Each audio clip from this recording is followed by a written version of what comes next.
Every week we like to focus for a few minutes on Bible prophecy. We call it a prophecy update for lack of a better term. We're futurists. That means we interpret the unfulfilled portions of the book of Daniel and the book of Revelation and all other unfulfilled prophecy as if it were going to be literally, physically, apocalyptically, and globally fulfilled. In his prophetic sermon we called the Olivet Discourse, Jesus said the end times would be like the days of Noah. Then he specifically referenced strange marriages in the days of Noah. In Genesis chapter 6, we're told that certain fallen angels were marrying human women. They were producing offspring, and they were called Nephilim, and they were a race of giants. The Old Testament talks about giants in many places, even after the flood of Noah's day. For example, the 10 Israelite spies reported that there were giants in the Promised Land. They were so big that it made them seem like grasshoppers in comparison. These were not just tall men. At least one is described in the Bible as being about 15 feet tall.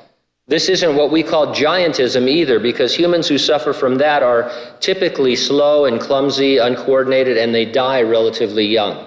The giants in the Bible were fierce, agile warriors, like Goliath, the most famous of them all. Folks generally pass off these accounts as myths or exaggerations to emphasize a story.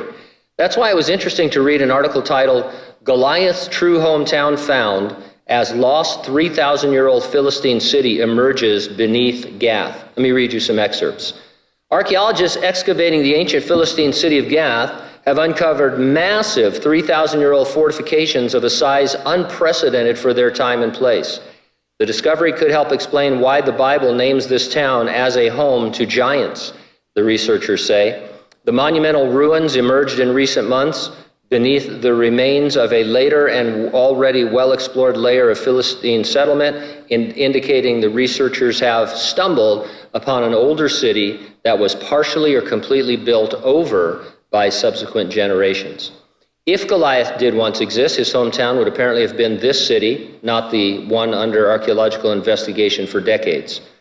I've been digging here for 23 years, and this place still manages to surprise me, says Aaron Mayer, a professor of archaeology at Bar Ilan University, who leads the expedition in Gath. All along, we had this older giant city that was hiding just a meter under the city where we were digging. And so I'm sure you caught it from the article. This city that they're excavating is much larger in proportion and dimension and all than any other city of that period. It would, in fact, be a city that giants could live in. Now, it's interesting, the non-Christian archaeologists say they built the city, and that's where the myth of giants came from, because people saw this big city and thought, well, there must be giants there. Anyway.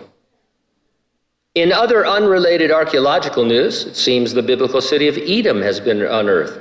Our new findings contradict the view of many archaeologists that the Arava was populated by a loose alliance of tribes, and they're consistent with the biblical story that there was an Edomite kingdom here, explained Ben Youssef of Tao's Department of Archaeology and Ancient Near Eastern Cultures. We don't rely on archaeology to prove the Bible.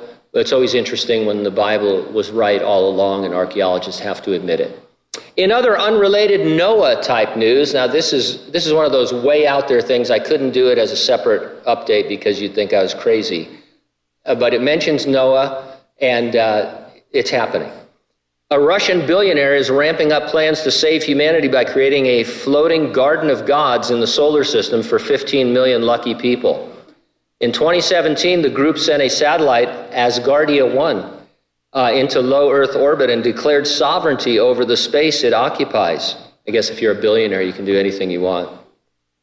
Earlier this year, Asgardia unveiled plans to build a fleet of, quote, cosmic Noah's Arks, orbiting the Earth at a cost of roughly $100 billion apiece for its micronation.